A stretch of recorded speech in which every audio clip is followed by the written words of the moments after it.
ഇന്ന് നമുക്ക് തട്ടുദോശ അല്ലെങ്കിൽ തട്ടിൽക്കുട്ടി ദോശ വീട്ടിൽ തന്നെ നല്ല ടേസ്റ്റിൽ എങ്ങനെയാണ് ഉണ്ടാക്കുന്നതെന്ന് കണ്ടു നോക്കാം. അപ്പോൾ നമ്മൾ തട്ടുകടയിൽ നിന്ന് കിട്ടുന്നതിനേക്കാൾ രുചിയിൽ നമുക്ക് വീട്ടിൽ തന്നെ ഉണ്ടാക്കാം. നിങ്ങൾക്ക് കണ്ടാൽ തന്നെ മനസ്സിലാവുന്നില്ലേ എത്ര സോഫ്റ്റാണെന്ന്. അതുപോലെ തന്നെയാണ് അത്രയും ടേസ്റ്റുമാണ് കേട്ടോ കഴിക്കാൻ. അപ്പോൾ നമുക്ക് പെട്ടെന്ന് തന്നെ കണ്ടു നോക്കാം ഇതെങ്ങനെയാണ് ഉണ്ടാക്കുന്നതെന്ന്. ഒരു 240 ml ഒരു കപ്പാണ്. ഇതിന് 3 കപ്പാണ് എടുത്തിരിക്കുന്നത്. ഞാൻ എടുത്തിരിക്കുന്നത് ഇഡ്ഡലി റൈസാണ്. ഇതിന് പകരം നിങ്ങൾക്ക് ചോറിന് നമ്മൾ ഉപയോഗിക്കുന്ന സാധാരണ പച്ചരി, അധികം പശയില്ലാത്ത നമ്മൾ ചോറിനൊക്കെ കഴിക്കുന്ന നല്ല ക്വാളിറ്റി ഉള്ള പച്ചരിയാണെങ്കിൽ ഇതിനെടുക്കാൻ പറ്റും. പൊന്നിയുടെ പച്ചരിയൊക്കെ ഇല്ലേ, അതൊക്കെ ഉപയോഗിക്കാം. അല്ലെങ്കിൽ സോണ മസൂരി പച്ചരിയൊക്കെ എടുക്കാം. ഇഡ്ഡലി റൈസ് അല്ലെങ്കിൽ ഡൊപ്പി അരി എടുക്കാം. ഇത് ഉഴുന്നാണ് വേണ്ടത്. ഒരു 1/4 കപ്പ് ഇട്ടിട്ടുണ്ട്. ഒരു 2 ടേബിൾ സ്പൂൺ കൂടി. അപ്പോൾ 1/4 കപ്പും പിന്നെ ഒരു 2 ടേബിൾ സ്പൂൺ അത്രയാണ് എടുത്തിരിക്കുന്നത്. അതായത് 1/4 കപ്പിൻ്റെ പകുതി. ഇനി ഇതും ഒരു 2-3 പ്രാവശ്യം നന്നായിട്ടൊന്ന് കഴുകിയെടുക്കാം. ഒരു 2 പ്രാവശ്യം കഴുകിയെടുത്താൽ മതി. ഇതിലേക്ക് ഉലുവയാണ് വേണ്ടത്. 1 കപ്പ് അരിക്ക് 1 ടീസ്പൂൺ എന്നുള്ള രീതിയിൽ 3 കപ്പ് അരിയാകുമ്പോൾ 1 ടേബിൾ സ്പൂൺ ഉലുവയാണ് എടുത്തിരിക്കുന്നത്. എന്നിട്ട് ഇതൊരു 2 പ്രാവശ്യം കഴുകിയെടുക്കാം. ഇത് നികക്കെ വെള്ളം ഒഴിക്കുക. അതിനങ്ങനെ വെള്ളത്തിന് കണക്കൊന്നുമില്ല, നിറച്ചും വെള്ളം ഒഴിക്കാം. എന്നിട്ട് നന്നായിട്ട് കുതിർന്ന് വരണം. ഈ ഉഴുന്നിൽ മാത്രം ഞാൻ അളവ് പറയാം. 1.5 കപ്പ് വെള്ളമാണ്. കാരണം നമ്മൾ പിന്നെ ഈ വെള്ളം കളയില്ല, അപ്പോൾ അത് അളന്നിട്ട് ഒഴിക്കാം. 1.5 കപ്പ് വെള്ളമാണ് ഉഴുന്നിൽ ഒഴിച്ചിരിക്കുന്നത്. ഇനി ഇതൊരു 5 മണിക്കൂർ 4-5 മണിക്കൂറെങ്കിലും വെക്കണം. ഇപ്പോൾ നമ്മൾ ഗ്രൈൻഡറിലാണ് അരയ്ക്കണമെങ്കിൽ ഒരു 4 മണിക്കൂർ വെച്ചാൽ മതിയാവും. അപ്പോൾ മിക്സിയിലാവുക കാരണം ഞാനൊരു 5 മണിക്കൂർ വയ്ക്കുന്നുണ്ട്. തട്ടുദോശ ആവുക കാരണം തന്നെ ഇതിൽ ഉഴുന്ന് വളരെ കുറച്ച് ചേർത്തിട്ടാണ് നമ്മൾ ഉണ്ടാക്കുക. ഇനി അരി അരയ്ക്കുന്നതിൻ്റെ അരമണിക്കൂർ മുന്നേ അവൽ കുതിരാൻ വേണ്ടിയിട്ട് വെക്കാം. 1 കപ്പ് അവലാണ് എടുത്തിരിക്കുന്നത്. ആ അരി എടുത്ത അതേ കപ്പിൽ തന്നെ. ഞാനിപ്പോൾ വെളുത്ത അവലാണ് എടുത്തിരിക്കുന്നത്. ഇതിന് പകരം നിങ്ങൾക്ക് റെഡ് അവലും എടുക്കാവുന്നതാണ്. മട്ടരിയുടെ അതിൻ്റെ അവലും എടുക്കാം കേട്ടോ. ഇതൊരു 1-2 പ്രാവശ്യം കഴുകി എടുത്തിട്ട് ഇത് കുതിരാൻ വേണ്ടിയിട്ട് വെക്കാം. അവലിന് പകരം ഇതേ അളവിൽ തന്നെ ചോറ് വേണമെങ്കിൽ എടുക്കാം. അവൽ കുതിർത്താൻ 1.25 കപ്പ് വെള്ളമാണ് ഒഴിച്ചിരിക്കുന്നത്. അവലിന് പകരം ചോറ് എടുക്കായാലും 1 കപ്പ് മട്ടരിയുടെ ചോറെടുത്താലും മതി. ഇത് അരിയിലത്തെ വെള്ളമൊക്കെ ഊറ്റിക്കളഞ്ഞിട്ടുണ്ട്. അരയ്ക്കാം. അവൽ നന്നായിട്ട് കുതിർന്നിട്ടുണ്ട്. ഉഴുന്ന് കുതിർത്തിയ വെള്ളം വെച്ചിട്ട് തന്നെയാണ് അരയ്ക്കുന്നത്. ഞാൻ ഉഴുന്നിൻ്റെ വെള്ളം മുഴുവൻ ഇതിലേക്ക് എടുത്തിട്ടില്ല കേട്ടോ, കുറച്ച് വെള്ളമാണ് എടുത്തിട്ടുള്ളൂ. അവൽ കുതിർത്തിയതിൻ്റെ പകുതി ഇതിലേക്ക് ചേർക്കാം. ഉഴുന്ന് കുതിർത്തിയ വെള്ളം കുറച്ച് ചേർക്കാം. നല്ല മയത്തിൽ അരച്ചെടുക്കണം.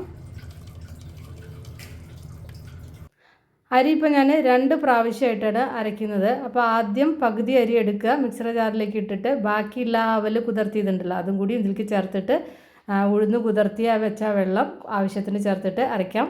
അപ്പോൾ അതാ ഉഴുന്ന് കുതിർത്തിയ വെള്ളം ഇതിലേക്ക് ആവശ്യത്തിന് ഒഴിച്ച് അരച്ചെടുക്കാം. അരച്ചെടുക്കുമ്പോൾ ശ്രദ്ധിക്കണം, അരി ആയാലും ഉഴുന്നായാലും നല്ല മയത്തിൽ അരച്ചെടുക്കണം. നല്ല മയത്തിൽ അരച്ചെടുത്തിട്ടുണ്ട്.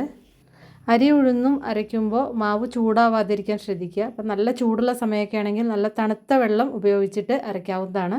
അതല്ലെങ്കിൽ ഈ അരിയും ഉഴുന്നും കുതിരാൻ വേണ്ടിയിട്ട് അത് വെള്ളം ഒഴിച്ചിട്ട് ഫ്രിഡ്ജിൽ വെച്ചാൽ മതി. അപ്പോൾ നന്നായിട്ട് തണുത്തിരിക്കും. അപ്പോൾ പിന്നെ അരച്ചെടുക്കുമ്പോൾ അത് ചൂടാവില്ല. അപ്പോൾ മിക്സിയുടെ ജാറ് കഴുകിയിട്ട് ഒരു 1/4 കപ്പും കൂടി വെള്ളം ഒഴിച്ചിട്ടുണ്ട്. അപ്പോൾ മൊത്തം ഈ ഉഴുന്ന് കുതിർത്തിയ വെള്ളത്തിന് പുറമെ 1 കപ്പ് വെള്ളം കൂടി ഒഴിച്ചിട്ടുണ്ട്. ആ 1 കപ്പ് അല്ലാതെ കുറച്ച് തണുത്ത വെള്ളം ചേർത്ത് കഴിഞ്ഞാൽ പിന്നെ അത്ര ചൂടാവാതെ അരച്ചെടുക്കാൻ പറ്റും.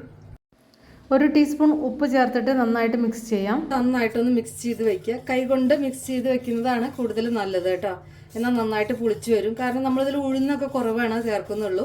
അപ്പോൾ പുളിച്ച് വരാൻ കുറച്ച് സമയമെടുക്കും. അപ്പോൾ അത് കാരണം കൈകൊണ്ട് ഇങ്ങനെ മിക്സ് ചെയ്യുന്നതായിരിക്കും കൂടുതൽ നന്നാവുക. ഇനി ഇതൊരു 6 മുതൽ 8 മണിക്കൂർ വരെ വയ്ക്കുക. നന്നായിട്ടൊന്ന് പുളിച്ച് പൊന്തട്ടെ. ഞാനിപ്പോൾ ഇത് രാത്രിയാണ് അരച്ച് വെക്കുന്നത്. കൈകൊണ്ട് ഒന്ന് നന്നായിട്ട് മിക്സ് ചെയ്ത് കൊടുക്കാം. 8 മുതൽ 10 മണിക്കൂർ വരെ കാലാവസ്ഥയ്ക്ക് അനുസരിച്ച് സമയമെടുക്കും കേട്ടോ. പെട്ടെന്ന് നല്ല ചൂടുള്ള കാലാവസ്ഥയൊക്കെ വെച്ചാൽ 6 അല്ലെങ്കിൽ 8 മണിക്കൂറൊക്കെ മതിയാവും. അല്ല തണുപ്പുള്ള സമയമാണെങ്കിൽ ചിലപ്പോൾ കൂടുതൽ സമയം വേണ്ടി വരും. ഇത് രാവിലെ ആകുമ്പോഴേക്കും നന്നായിട്ട് പൊങ്ങി വന്നിട്ടുണ്ട്. കണ്ടില്ലേ, നല്ല പതഞ്ഞ് പൊങ്ങി വന്നിട്ടുണ്ട്. മാവ് കണ്ടാൽ തന്നെ അറിയും. അപ്പോൾ അതിന് വേണ്ടിയിട്ട് റെഡ് ചട്നി ഉണ്ടാക്കാം. ഒരു 3/4 കപ്പ് തേങ്ങയാണ് എടുത്തിരിക്കുന്നത്. ഇതിലേക്ക് 2 ടീസ്പൂൺ മുളക് പൊടി ചേർക്കാം. എരിവ് നോക്കിയിട്ട് അതിനനുസരിച്ച് ചേർക്കാം. ഉപ്പ് ചേർക്കാം. വേണമെന്നുള്ളവർക്ക് ചെറിയൊരു കഷ്ണം ഇഞ്ചി ചേർക്കാം. ഞാനിപ്പോൾ ചേർത്തിട്ടില്ല. ഇഞ്ചി ചേർത്താൽ നല്ല രുചി ഉണ്ടായിരിക്കും. കുറച്ച് വെള്ളം ചേർത്തിട്ട് ഇത് അരച്ചെടുക്കാം. ഒരു 1/4 കപ്പ് കൂടി വെള്ളം ഒഴിക്കാം. കടുക് വറുത്തിടാം. 1 ടേബിൾ സ്പൂൺ വെളിച്ചെണ്ണ ചൂടായി വരുമ്പോൾ 1/2 ടീസ്പൂൺ കടുക് ചേർക്കാം. അതുപോലെ തന്നെ 1-2 ഉണക്കമുളക് ഇടുക. പിന്നെ 1-2 ചുവന്നുള്ളി, പിന്നെ കറിവേപ്പില കൂടി ചേർക്കാം. ഫ്ലെയിം ഓഫ് ചെയ്തതിൻ്റെ ശേഷം മാത്രം ആ ചട്നി അതിലേക്ക് ഒഴിക്കാം. എന്നിട്ടൊന്ന് മിക്സ് ചെയ്യുക. അത്രേ വേണ്ടൂ. ചട്നി വല്ലാതെ ഇട്ടിട്ട് തിളപ്പിക്കൊന്നും ചെയ്യരുത്. അപ്പോൾ അതിൻ്റെ ക്വാളിറ്റി, തേങ്ങയുടെ ക്വാളിറ്റിയൊക്കെ നഷ്ടപ്പെടും. ഇത് ഏത് തരത്തിലുള്ള ചട്നിയുടെ കൂടി ഇത് നല്ല ടേസ്റ്റ് തന്നെയാണ്. ഈ ചട്നി കുറച്ച് ലൂസായിട്ടായിരിക്കുക. അപ്പോൾ അതിനനുസരിച്ച് വെള്ളം ചേർക്കാൻ മറക്കരുത്. ദോശക്കല്ല് നന്നായിട്ട് ചൂടായി വരുമ്പോൾ കുറച്ച് വെള്ളം ഒന്ന് തളിക്കാം. ചെറുതായിട്ടൊന്ന് എണ്ണ പുരട്ടാം. ഇത് കുറച്ച് കട്ടിയിൽ പരത്തണം കേട്ടോ, വല്ലാതെ നൈസാക്കിയിട്ട് പരത്തരുത്. എന്നിട്ട് അതിൻ്റെ മീതെ ഇങ്ങനെ ഹോൾസ് വരാൻ തുടങ്ങുമ്പോൾ അതിൻ്റെ മീതെ കുറച്ച് നല്ലെണ്ണ അല്ലെങ്കിൽ നെയ്യ് തൂവി കൊടുക്കാം. എന്നിട്ട് ഒരു 20 സെക്കൻഡ്, ഒരു 20-25 സെക്കൻഡ് ഒന്ന് അടച്ചു വയ്ക്കുക. അധികം നേരം അടച്ചു വയ്ക്കരുത്.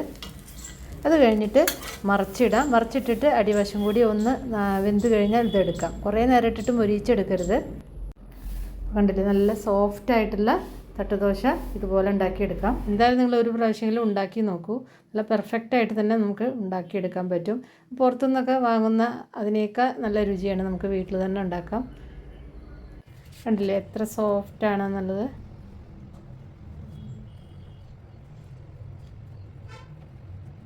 അപ്പോൾ ഉണ്ടാക്കി നോക്കിയിട്ട് ഫീഡ്ബാക്കൊക്കെ ഒന്ന് അറിയിക്കണേ. അതുപോലെ തന്നെ വീഡിയോ ഇഷ്ടമായാലും ഒന്ന് ഷെയർ ചെയ്യാനും ലൈക്ക് ചെയ്യാനും മറക്കണ്ട. താങ്ക്